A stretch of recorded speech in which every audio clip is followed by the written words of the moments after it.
Hi, my name is Clara Hart. I'm 24 years old, and I've just completed the final chapter of my 4 years studying business administration at the University of Oregon. From the outside, my life might seem steady. I studied hard, never caused trouble, and always kept a neat, respectable image. But inside, I had grown used to walking a thin line between wanting to be loved and the cold reality that in my family, I had never been the one who mattered most. Since I was little, I learned to observe, to notice every change in my father's tone, every furrow of my mother's brow, so I would know when to stay silent and when to say something just safe enough. I was patient, sometimes to the point of seeming resigned, because I understood that any reaction would be compared, measured against Chloe, my sister, 2 years younger, the shining jewel always kept at the center. My father, Robert Hart, a 56-year-old man with a certain reputation in Portland's construction industry, owned a mid-sized company, not massive, but big enough for his name to appear at business association dinners, and for him to be invited to speak about the secrets of success. But at home, he was not the picture of a warm, approachable father. Short-tempered and obsessed with appearances. He treated everything in our household as an extension of his personal reputation. If Chloe won an award, it was the Hart family's success. If I achieved something, he would give a small smile, say, "That's good," and quickly changed the subject to my sister's accomplishments. My mother, Linda, 54, didn't work full-time, but her schedule was always filled with tea parties, charity events, and fashion shows.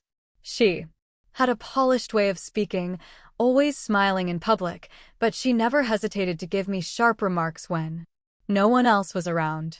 To her, everything was an opportunity to elevate social standing, and that meant Chloe, with her beauty and impeccable style, was the most prized asset. I was not the kind of daughter she liked to show off to her friends. Chloe, 22, embodied everything my parents admired. Studying fashion in New York, she was, in my mother's words, stylish, promising, with a bright future. Whenever Chloe came home, the whole family seemed to orbit around her. My father took her to expensive restaurants. My mother took her shopping in boutiques I had never set foot in. And me, I was usually on the sidelines, forcing a smile while they discussed plans for Chloe's future, knowing no one would ask about mine. The difference in treatment wasn't just in words. It was clear in every financial decision and investment. When Chloe wanted to study in New York, my parents immediately covered her full tuition, rented her a small apartment in Manhattan, and sent extra money each month so she could focus on studying without financial worries. When I chose the University of Oregon, just a few hours' drive from home, they told me I should be independent and only offered minimal help, with the rest covered by my grandparents, William and Margaret Hart. It was my grandparents who freed me from the financial pressure of student loans.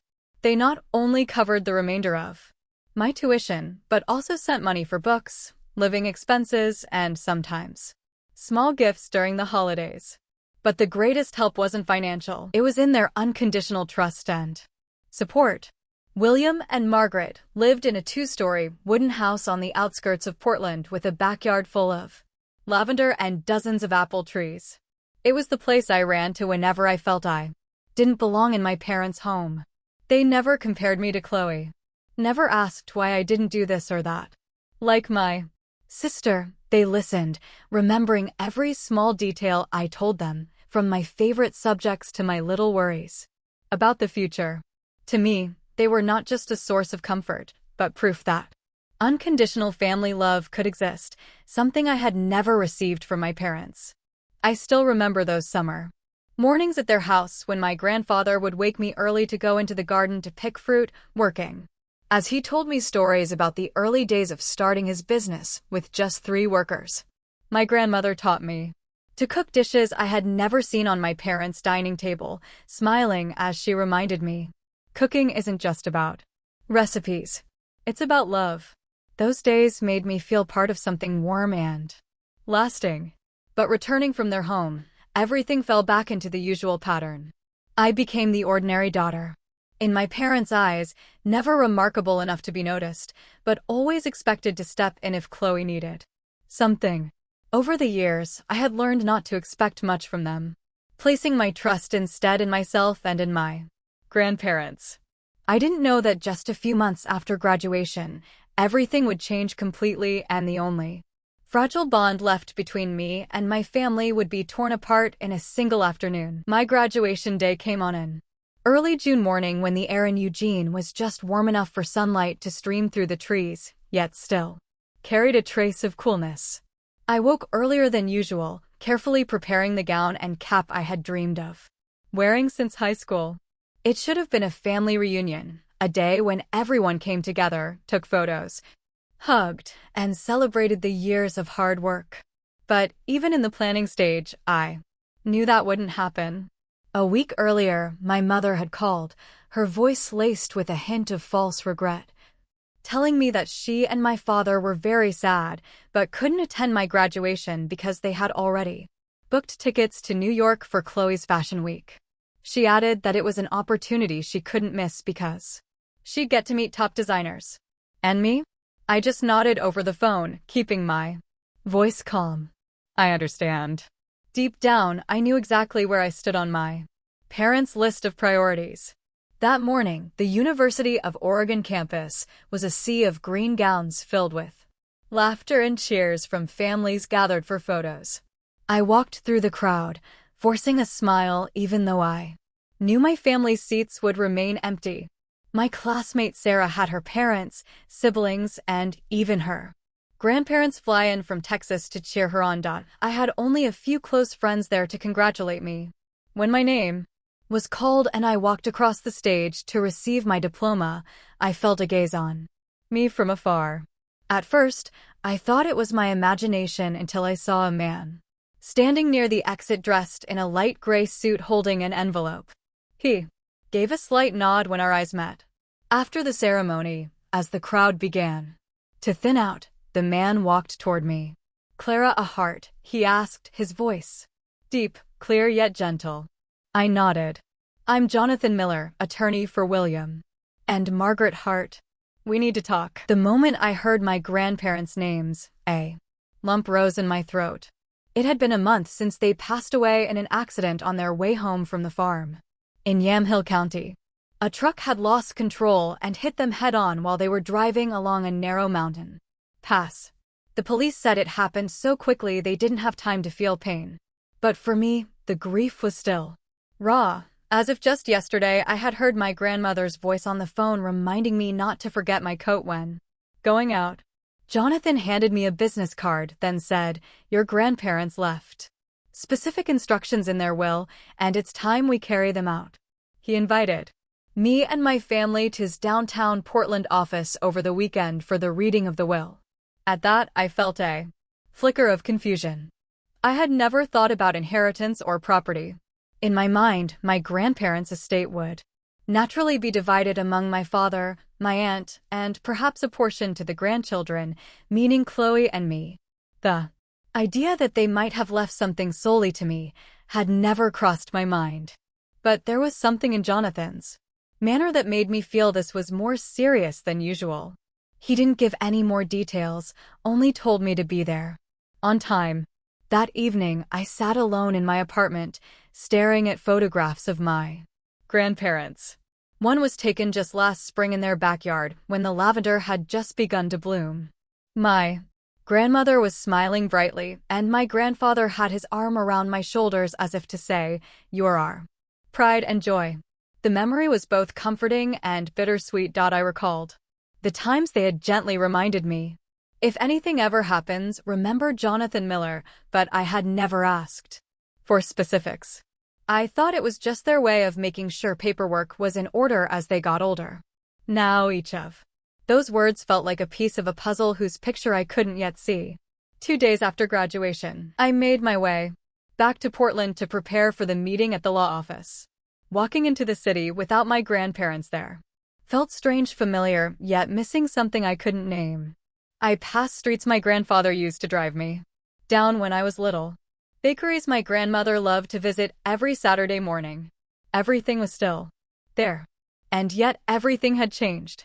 I didn't know where the reading of the will would lead.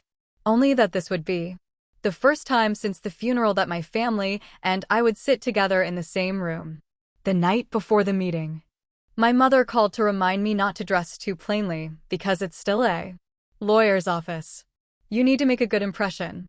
I pressed my lips together, wondering who exactly she hoped to impress when this was a family matter. My father sent a short text. Tomorrow. Get straight to the point. No beating around the bush. I wasn't sure what the point meant to him, but I guessed he was already thinking about the assets, even though no one had mentioned them directly since Jonathan's invitation. Chloe didn't say a word to me, but I saw on her Instagram that she'd posted a photo in a Manhattan cafe with the caption, "Flying back to Portland for this boring family thing." Reading that, I knew this meeting wouldn't be the dry formality my father imagined. It was going to be a confrontation I couldn't yet picture. When I went to bed that night, a part of me still believed my grandparents would divide their estate fairly among everyone.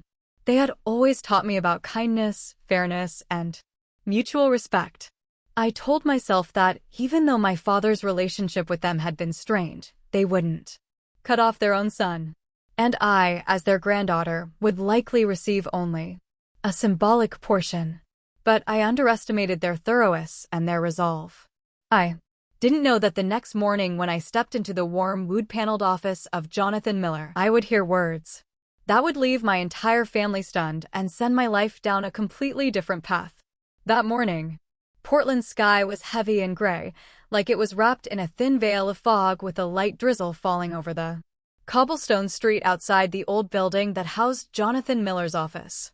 I arrived 15 minutes early, wearing a simple black dress and a beige trench coat, partly to honor my grandparents, partly to conceal the tremor in my body.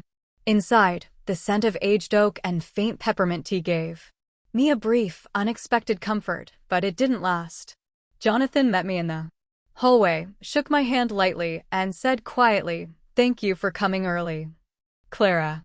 We'll start as soon as everyone arrives." Moments later, the sound of heavy footsteps echoed. My father, Robert Hart, walked in first. His face set in a rigid expression, his expensive black suit unable to hide his impatience. Close behind was my mother, Linda, in a leather coat and a bright silk scarf, clutching her handbag as if it held her whole world. Chloe entered. Last blonde curls, bold red lipstick, and a chic jumpsuit that couldn't have been more out of place for her grandparents while reading. All three looked at me, their eyes a mixture of detachment and calculation, as if trying to gauge how much I knew. We sat around a large walnut table in the conference room. Jonathan took the seat at the head, a thick folder laid out in front of him, his laptop already open. He began in a calm, measured tone. "Before I read the will, I want to confirm that William and Margaret Hart were fully lucid and sound of mind when they executed this will last year. They were evaluated by 2 independent physicians, and I was a direct witness." My father let out a short, derisive laugh. "No need for the preamble, Jonathan. We all know. They'll split the assets among their children. Nothing surprising here." Jonathan glanced at my father, then began reading. He listed each item $14 million in cash and stocks. A diversified investment portfolio valued at $12 million real estate holdings, including the main house, the Yamhill County Farm, and 3 rental properties totaling $9 million and 1 million shares in Hart Builders. He paused, his eyes moving across each of our faces, then read the next line with a clarity that made every word hang in the air. "We, William Hart and Margaret Hart, hereby leave all of the above assets to our granddaughter, Clara Hart, as the sole heir." The room sank into a dense silence. I could hear my heartbeat pounding in my ears and the patter of rain against the window. My mother raised her eyebrows as if she'd misheard. Chloe's mouth fell open, mascara already starting to smudge at the corners of her eyes. My father was the first to react. "What? Only to Clara? Is this some kind of joke?" He slammed his hand on the table, sending the pen in front of Jonathan rolling to the floor. Jonathan remained composed. Let me repeat. The entire $36 million, both tangible and intangible assets, go to Clara Hart. There is no provision for any other division. Linda leaned back in her chair with a thin smile. That's ridiculous. A girl who only knows theory with no real experience managing money, what is she going to do with all that? Clearly, they were emotionally influenced. Her voice stressed the last two words, a thinly veiled suggestion that I had somehow courted my grandparents' favor to benefit from their estate. By now, Chloe had begun to cry, her tears mixing with the streaks of expensive makeup. You're so selfish, Clara. You know what this family needs. You're tearing everything apart just because you're clinging to your name on that stupid piece of paper. Jonathan raised a hand for silence and continued, your grandparents left a video. They wanted to explain this decision themselves. He pressed a button on his laptop and the large screen in the corner of the room flickered to life. My grandparents appeared, sitting together in their old armchairs in the living room, bathed in warm light. My grandfather wore a deep blue sweater. My grandmother had draped around her shoulders the silk scarf I'd given her for her birthday. My grandfather began. If you're watching this, it means we are no longer in this world. We want to be clear about our reasons. My grandmother looked directly into the camera. Robert, Linda, and Chloe, we love you, but we cannot ignore the truth that for many years you have treated family as a source of gain, not as a place to share and belong. Clara is the only one who has upheld the values we hold dear. My grandfather continued. We have seen Clara visit every week, helping with small things without ever asking for anything in return. She chose a career that may not bring much money, but it brings meaning. The rest of you have kept your distance, only showing up when you needed something. My grandmother nodded, her eyes glistening. This inheritance is not a reward. It is a responsibility. Clara, we trust you will use it to do good, not to show off or chase trends. The video ended with the two of them holding hands, smiling. The room was silent for several seconds before my father burst out. Ridiculous. They were old. Their memory was failing, and they were clearly manipulated by Clara. I'll sue to overturn this will. My mother chimed in. This family needs someone with experience like Robert to manage things, not a girl who just graduated from college. Chloe wiped her tears, but her voice was still sharp. Don't you feel ashamed taking everything? Everyone will see you as a traitor. I looked at each of them, realizing that not one had asked how I felt about losing my grandparents. They only saw the money inside me. A mix of pain and clarity began to rise. Jonathan closed the folder with a firm tone. This will is protected by every safeguard the law allows. Changing it would be nearly impossible. My father clenched his jaw. We'll see. Then he turned to me, his gaze like a blade. But remember, Clara, we're still family, and family always finds a way to resolve things. I knew that resolve in his mouth carried no hint of reconciliation. Right after the reading, as Jonathan walked me out of the conference room, my father stepped into the hallway to block my way. Arms crossed over his chest. He stood like a wall, his voice lowered, but edged with threat. We're not going to waste time on legal games. Set a time for you, your mother, and me to sit down and sign everything over to me. You won't have to worry about a thing. I'll give you enough to live comfortably without ever thinking about money again. I drew in a deep breath, forcing myself to stay calm, and met his eyes. I know what my grandparents wanted, and I will not go against their wishes. This isn't a matter for negotiation. In an instant, the false friendliness vanished, replaced by his usual coldness. Before I could turn away, my mother stepped up beside him, the sharp scent of her perfume mingling with the leather from the hallway chairs, making my stomach twist. She tilted her head, her voice soft as a whisper, but heavy with warning. Clara, don't be foolish. This is a family matter, and you're making it messy. If you hand over the assets, we'll leave you alone. Might even help you buy a new apartment. But if you don't, she glanced at my father. Then don't blame us for cutting you off completely that night. I received a string of messages from my father. At first, his tone carried a trace of restraint. Think carefully. Don't make yourself look selfish in the eyes of the whole family. But only a few lines later, the threats became obvious. If you don't agree, I will sue. I know the law, and I'll drag this out until you're exhausted. In another message, he brought up a detail. I had almost forgotten the lease for my current apartment in Eugene had been guaranteed under my parents' names. Don't forget who helped you have a place to live. Don't make me use my rights, he wrote. I knew exactly what he meant. If I didn't comply, he would have no hesitation in using that to throw me out. To pile on the pressure, my mother called later that night. Her voice had lost any pretense of gentleness, now sharp as a blade. Think about it. If you're cut off from the family, who do you have left? You're not strong enough to stand on your own, Clara. You'll regret it. I kept my voice steady and slow. If I have to choose between regretting that I honored my grandparents' wishes or regretting that I betrayed them, I'll choose the first. And you should remember I'm strong enough to live without people who only know how to threaten me. She hung up, leaving only the cold, empty beep in my ear. Just one day later, I discovered Chloe had launched her own campaign on social media. On Instagram, she posted a black and white photo of the family, taken years ago, captioned, "When someone in the family decides to take everything, forgetting the meaning of blood ties." Below it, dozens of comments from Chloe's friends and acquaintances expressed disappointment, even though they had no idea what had really happened. She also shared vague tweets like, "Money can show someone's true colors. Sadly, sometimes that person is your sister." She never mentioned my name outright, but everyone who knew us understood exactly who she meant.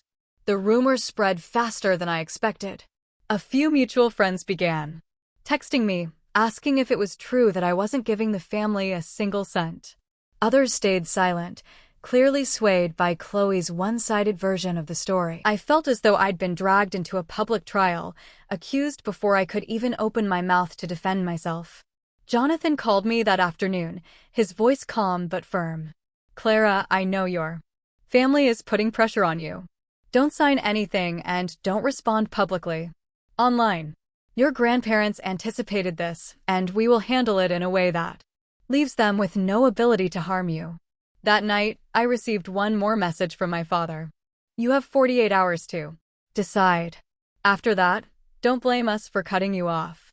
I stood by the window, watching the street lights spill through the curtains, then typed back a single sentence. "Then you should be ready for that." I turned off my phone, sitting still in the dark, reminding myself that if my grandparents trusted me enough to give me this responsibility, then I had to be strong enough to face everything that came with it. 2 days after my grandparents' will was read, I was cooking dinner when the phone started ringing nonstop.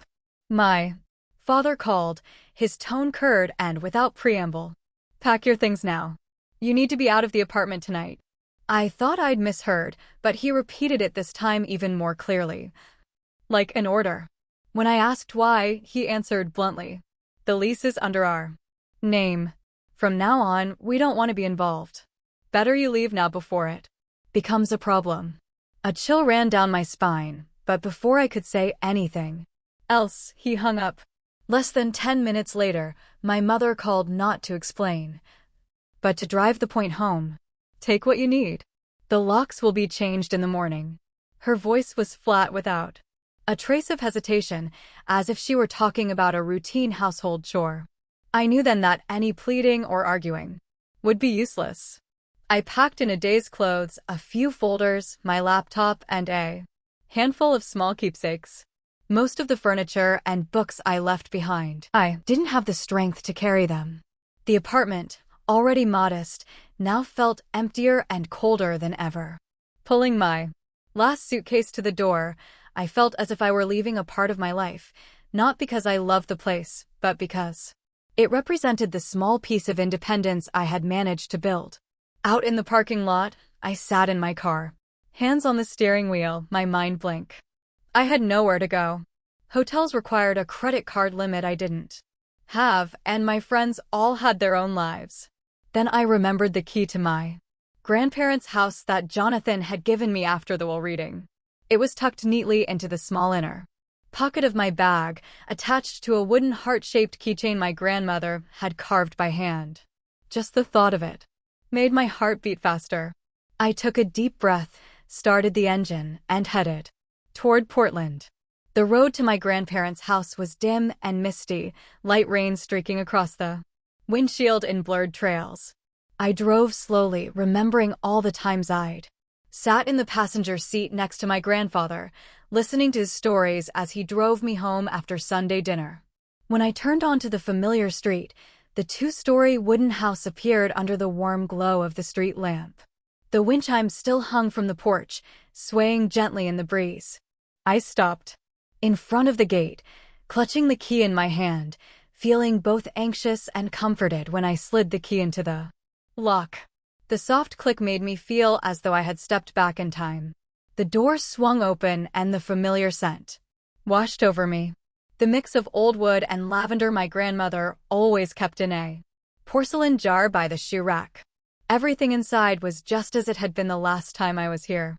The armchair by the window draped with the knitted blanket she made, the oak dining table with its blue porcelain tea set, and the framed photo of the three of us standing neatly on the shelf. I walked in slowly, running my fingers lightly over the tabletop, feeling the thin layer of dust that marked the passing time.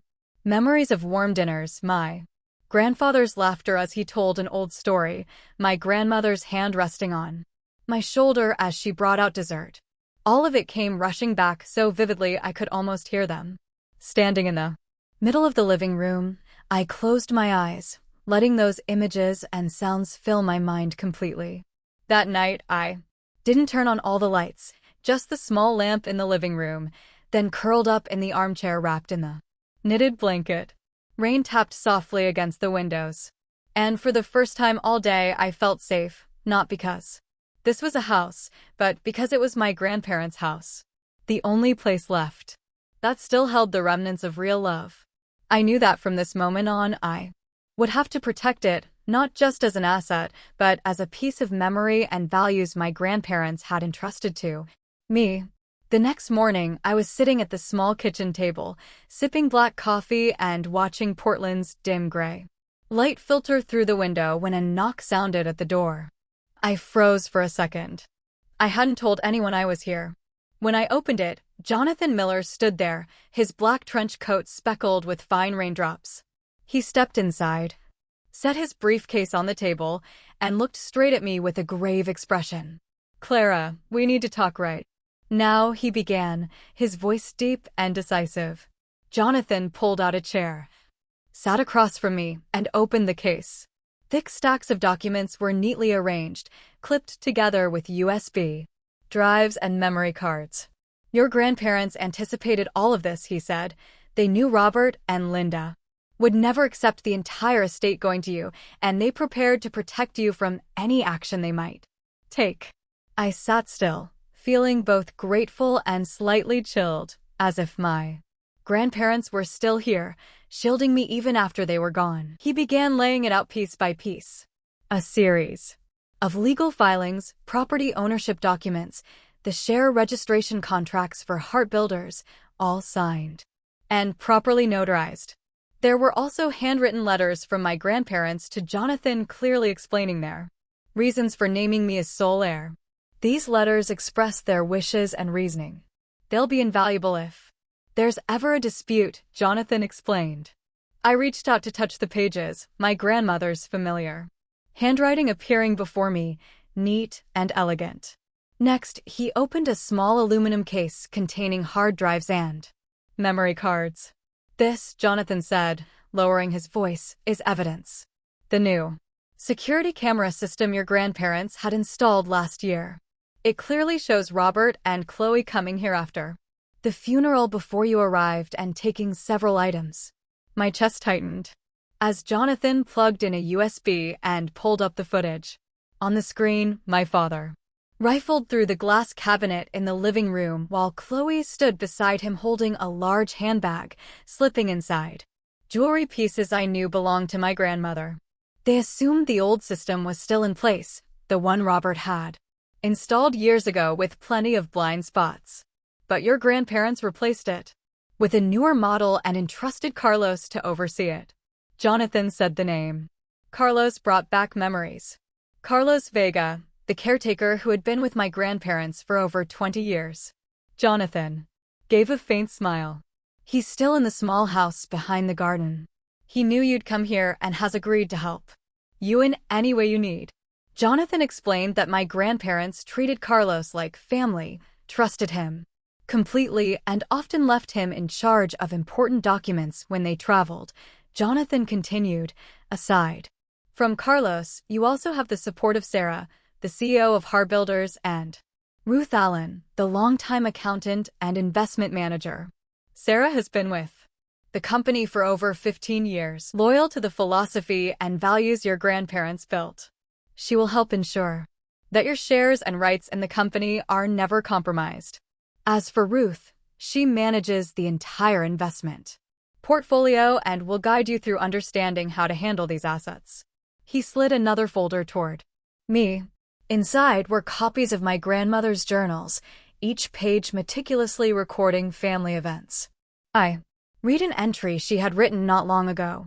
Robert came by today, didn't ask about our health, immediately asked to borrow $200,000 for Chloe's new project. We refused, and he left in anger. These words weren't just memories. They were evidence of how my parents had treated my grandparents as an endless source of capital. Jonathan leaned back in his chair, arms crossed. Clara, I'll be blunt. They won't stop. They'll come here maybe tomorrow, maybe even this afternoon to take back what they believe is theirs. We have to be ready. I swallowed hard, then nodded. So, how do we prepare? I asked. He began listing steps. First, we'll reinforce security. Carlos has already activated full surveillance coverage inside and out with all data stored on a secure cloud system. Second, Sarah will draft an internal statement to the entire company, confirming you as the sole and lawful shareholder to block any attempt by Robert to meddle. Third, Ruth and I will lock down all bank accounts, ensuring no one but you has access. Just then, there was a light knock on the door and a woman in her early 40s wearing a deep blue suit stepped inside Sarah. Her features were sharp, her gaze direct and professional. Clara, she said, shaking my hand. I've heard so much about you from your grandparents. I'm here to make sure now your company remains steady. Right. Behind Sarah came another woman, her neatly cropped silver hair framing a warm smile. Ruth Allen. She placed a folder on the table. These are the complete financial reports. It will take time to go through them, but I'll walk you through each step. We spent the entire morning at that table. Jonathan steering the meeting like a strategy briefing. He showed me asset maps, listed each investment, and explained the legal mechanisms protecting them. Carlos stopped by occasionally to bring more coffee and update us on the security around the property. I realized then that everyone in that room knew exactly what their role was, almost as if my grandparents had entrusted them with this plan long ago, preparing for this very moment. As the sun began to sink low, Jonathan looked at me and said, tomorrow, it's highly likely they'll show up. And when they do, we won't just be protecting this property. We'll be protecting your grandparents' wishes. They chose you, Clara, not because you're their granddaughter by blood, but because they trusted that you understand the value of what they built. Don't forget that. I clenched my hands together, feeling the fear still there, but beneath it a growing layer of resolve. That evening, after everyone had left, I stood on the back porch, watching the warm light from the main house fall over the rows of lavender. I remembered something my grandmother once told me when I was little. Some things are worth fighting for, not because they belong to you, but because you belong to them. I knew that tomorrow would be my first battle, and I would not walk into it alone. The next morning, I woke early, despite having slept only a few hours. The air inside my grandparents' house was still, but as if even the wooden walls could sense that a storm was coming. The silvery gray light of Portland filtered through the curtains, falling across the dining table where Jonathan, Sarah, Ruth, and Carlos were already seated. On the table lay stacks of files, thick envelopes, USB drives, and an open laptop, everything arranged as if preparing for a miniature courtroom. Jonathan looked up as I entered, his voice low but steady. Today, we'll make it clear to them that this is not a negotiation. This is the lawful execution of your grandparents. Will it just around 9 a.m. firm knock sounded at the door. Carlos answered, revealing a tall man with salt and pepper hair in a sharp gray suit. Judge Mark Benson, my grandparents' close friend for over 30 years. Right behind him stood a woman in a police uniform, her stance strong, eyes sharp but warm. Police Chief Anna Lopez. Jonathan rose to shake their hands and introduce them to me. Mark has agreed to serve as a neutral witness. And Anna, she's here to ensure everything stays within the bounds of the law. She's also someone your grandparents once helped when she was young. Anna gave me a faint smile. They paid my college tuition when I had nowhere else to turn. Today, I'm just repaying a piece of that debt. We had barely poured coffee for our guests when the sound of car engines came from a distance. The crunch of tires on gravel grew louder. I went to the window overlooking the drive and saw a line of vehicles approaching. My father's sleek black sedan, my mother's white SUV, Chloe's bright red coupe, and a pickup truck I recognized as belonging to a cousin I rarely saw. Doors swung open, and they stepped out with determined expressions like people ready to reclaim something taken from them. This time, the knock wasn't polite. It was a heavy pounding accompanied by my father's voice booming. Clara, open the door. This is the family's house. Jonathan signaled to Carlos to open it. And as the door creaked back, my entire family nearly spilled into the foyer. They stopped short when they saw that the living room ahead of them wasn't just me. It was filled with Jonathan, Sarah, Ruth, Carlos, Judge Benson, and Chief Lopez standing in a line, their eyes calm but unwavering. Linda was the first to break the silence. What is this? What game are you playing? Clara, bringing outsiders into family business. Chief Lopez stepped forward half a pace, her voice even but carrying weight. Mrs. Hart, this property is the lawful possession of Clara Hart. My presence today is to ensure that no one violates that right. And let me be clear, any act of taking property or attempting unlawful entry can be treated as a criminal offense. A 1. Robert gave a short mocking laugh, but his eyes wavered slightly when they landed on Judge Benson. Mark, what are you doing here? This is a private matter, nothing to do with the courts. Judge Benson answered plainly. I am here as a witness, at the request of William and Margaret Hart, to ensure that any dispute concerning their will is recorded accurately. I will report if necessary. Only then did Jonathan speak, his voice deep and each word deliberate. Before you say anything further, I want to hand each of you an envelope. Inside is a complete copy of the evidence related to your conduct toward William and Margaret Hart over the past 10 years. He stepped forward, giving the first envelope to Robert, then to Linda, and finally to Chloe. I noticed my father's hand pause slightly as he took it, as if he already knew what was inside. What evidence? Linda asked, trying to keep her tone steady. Jonathan opened his laptop and turned the screen toward them. Footage from the security cameras showing on the day after the funeral. Robert rummaging through the glass cabinet in the living room while Chloe stood beside him, dropping my grandmother's jewelry into her handbag. This date, this time in this house, Jonathan said clearly. Footage stored on the new security system your grandparents had installed, overseen by Carlos. In addition, we have handwritten journal entries by Margaret Hart describing in detail each time Robert and Chloe came here to demand money or property. Sarah then stepped in. And here are Hart Builders' financial records. They show multiple personal loans taken from the company by Robert that were never repaid even when the company was previously family-owned. Howe and Ruth added, the investment portfolio also shows multiple withdrawals made by Linda Hart from the family account for personal expenses. unrelated to business operations or shared needs. The room fell silent for several seconds.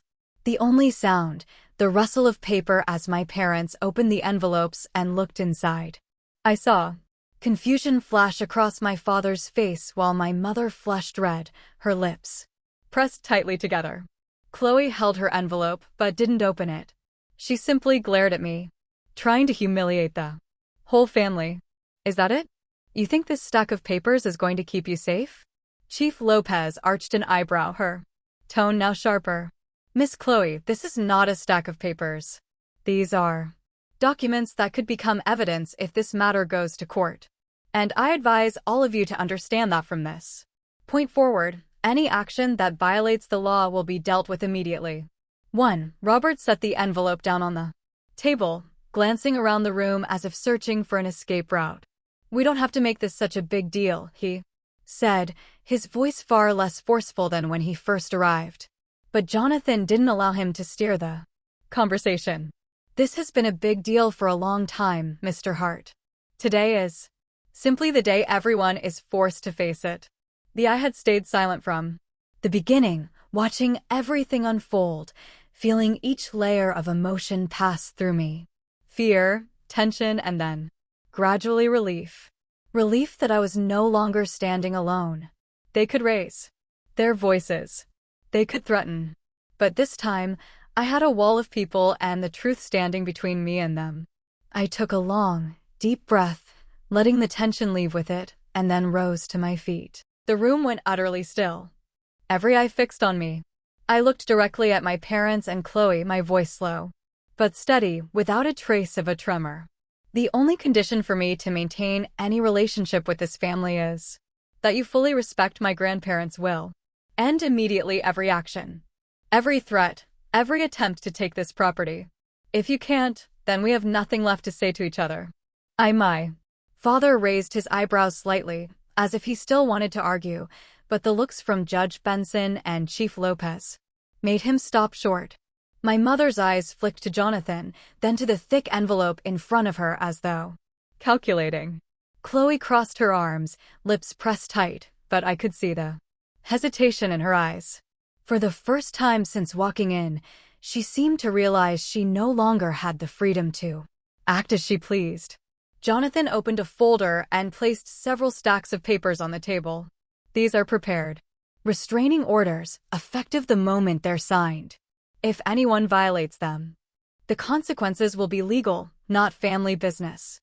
I picked up the pen and signed each one, the blue ink carving itself across the crisp white pages. The scratch of the pen in the silence felt like the final punctuation to their control over me. Ruth then slid forward. A list of items taken from the house after the funeral. I read each line, familiar objects like my grandfather's pocket watch, my grandmother's pearl necklace she wore on holidays, several small paintings that had hung in the hallway. I looked up. I require all of these to be returned in full within 48 hours. If not, I will file an official complaint and let the police handle it. Chief Lopez nodded firmly. We will be monitoring that deadline closely. Don't test whether I'm serious. No one replied directly. My father stared out the window. My mother stared down into her handbag and Chloe pretended to check her phone, but I knew they understood and feared that every move they made from now on could be scrutinized, recorded, and used as evidence in court. That knowledge stripped away the bluster they usually carried, leaving only reluctant compliance forced by the corner they'd been backed into. Judge Benson rose to his feet, his voice deep and steady like the echo of a gavel striking in a courtroom. I trust everyone here understands the consequences of going against the wishes of William and Margaret Hart. Legally, Clara is the sole rightful owner of this entire estate. There is no longer any basis for dispute. His words were like the key turning shut on the door they had been trying to pry open for so long. My father was the first to stand, offering no farewell, just a clipped "we'll see." His voice stripped of any confidence. My mother followed in silence, her face cold as stone. Chloe was last.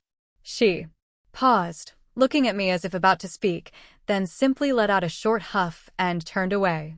The sound of the door closing echoed through the living room, leaving behind a stillness that felt almost unnatural.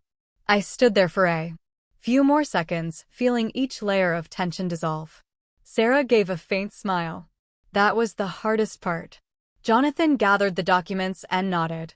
From now on, Clara, they can't touch anything that belongs to you, legally or otherwise. You're out of their control. I knew it wasn't truly over.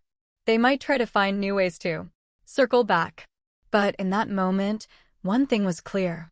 For the first time in my life, the power was no longer in their hands. And more importantly, I had stood up for myself and protected what my grandparents had trusted me to guard. That evening, I sat alone in my grandfather's study, the afternoon light spilling through the wooden window frames, casting a warm gold across the desk. A drawer I had never opened before now lay ajar. Inside it, financial documents and several handwritten letters my grandparents had exchanged in their younger days. The figures in those files stopped me cold. An investment they had quietly built over the years had grown beyond expectation, now worth over $12 million. I remembered my grandfather's words, money only truly matters when it creates opportunities for others. The next day, I began working with Jonathan and Ruth to draw up a plan. Within weeks, the Margaret and William Hart Scholarship Fund was officially established, seeded with $12 million. Its mission was clear: support hardworking students from disadvantaged backgrounds, especially those from small towns like the one where my grandparents had started their lives. I wanted the fund not only to provide scholarships, but also mentorship programs connecting students with people who had walked the path before them. When the press release went out, my phone rang nonstop. Reporters called, curious why I would make such a move so soon after an intense family dispute. I gave only a brief answer. This is how I honor my grandparents' legacy, and it's also how I remind myself never to let what once hurt me define who I am. Alongside running the fund, I continued the business work I loved. But unlike the past, I no longer drove myself into 60-hour weeks just to prove my worth. I structured my time more deliberately, taking on only the projects that genuinely inspired me. Money was no longer the sole measure of success. I chose a simpler life, one that left room for the community around me. Even my grandparents' home began to transform. I opened its doors to community activities, weekend craft workshops, a Wednesday night book club, and skills seminars organized by the Scholarship Fund. The spacious living room now held a long table and shelves of books, while the backyard had been remade into an outdoor event space. Each summer, we hosted Heart Day, a gathering where scholarship recipients met with donors, shared their stories, and inspired one another. Over time, I realized I had regained something I thought I'd lost: confidence. Not the kind you wear like armor to fend off criticism, but the quiet steadiness that comes from knowing exactly who you are and where you stand. I also learned how to set boundaries. Not everyone who had hurt me deserved the chance to come back into my life, and that was perfectly fine. Messages, emails, and indirect invitations from my old families still appeared from time to time, but I no longer felt any obligation to respond. A simple "I don't care" in my own mind was enough to keep me out of the toxic spiral. I understood now that forgiveness didn't mean allowing them to return and continue the same patterns. The best part was that I had found my chosen family friends, colleagues, and new mentors. Jonathan was always there with steady legal guidance. Sarah was more than a colleague. She was the sister I'd never had. Carlos and Ruth often dropped by to help prepare events, bringing laughter and home-cooked dishes. Chief Lopez and Judge Benson occasionally attended scholarship fund meetings, not as officials, but as old friends of my grandparents who wanted to contribute. One autumn afternoon, sitting with everyone on the porch, I realized something remarkable. The family I had always longed for, the people who valued me, respected my boundaries, and cheered on my growth had nothing to do with blood. They were here because I had opened the right doors at the right time, and because I'd had the courage to let go of the old ties. Looking back, I could see the change clearly, from someone who once let the fear of losing her family's love control every decision. I had become someone who actively built a life that was free and full of meaning. This house, this scholarship fund, these people, they were proof that the past cannot stop anyone from creating a better future. 6 months later, on a calm May morning, I drove out to the cemetery on the edge of town, where my grandparents rested, beneath 2 old oak trees. The road leading in was lined with wild flowers in purple and gold, and a light breeze carried the scent of freshly cut grass. I brought with me a bouquet of pays, my grandmother's favorite, and an envelope holding a photograph from the first Margaret and William Hart Scholarship award ceremony. I knelt by the headstone, laid the flowers neatly, and brushed away the fine layer of dust on the stone surface. My voice came out softly, as if I were speaking directly to them. Grandma, Grandpa, everything is going just the way you wanted. The scholarship has given opportunities to our first 15 students, and they're all taking their first steps with confidence. The house, it's still full of warmth and laughter, just like when you were here. I opened the envelope and placed the photo beside the bouquet. In it, I stood among a group of young faces full of hope. The house in the background now transformed into a community hub. Their eyes shone the same way mine had the first time my grandparents put their trust in me. I knew that if they were still here, they would be proud, not because of the number in the funds account, but because of the spirit it stood for.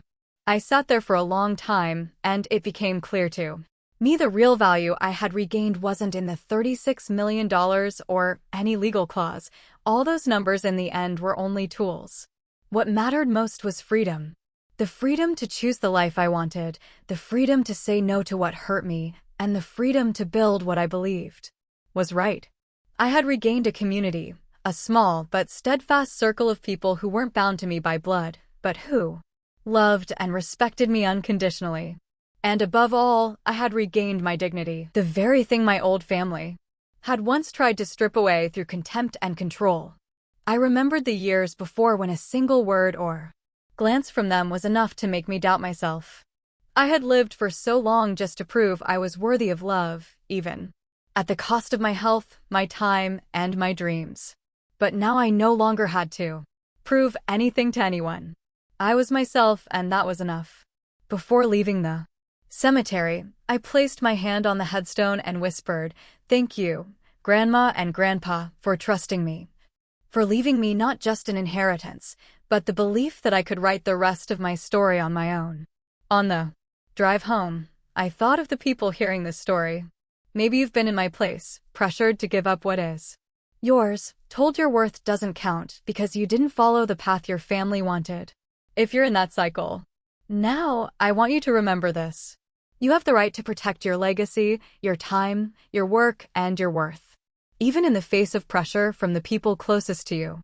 Blood is not a license for someone to cross your boundaries. If someone truly loves and respects you, they will work with you to protect what matters, not try to take it or harm it. Standing up for yourself does not make you a traitor or a bad child. It makes you someone brave enough to break the cycle of injustice and build a healthier future for yourself, and those around you. My story ends with a clear outcome. The assets were protected, the toxic control was broken, and a new community was formed. But the true victory wasn't in the legal documents. It was in the days I now live, in peace, doing work I love and sharing its rewards with those who need it most. And now I want to hear your story. Have you ever had to stand up against injustice within your own family? Have you ever set a boundary and held it knowing it would come at a cost? If you have, share it in the comments below. Because sometimes just knowing someone else has done it can give us the courage to do the same. You are not alone. And your story, like mine, might be the light someone out there needs more than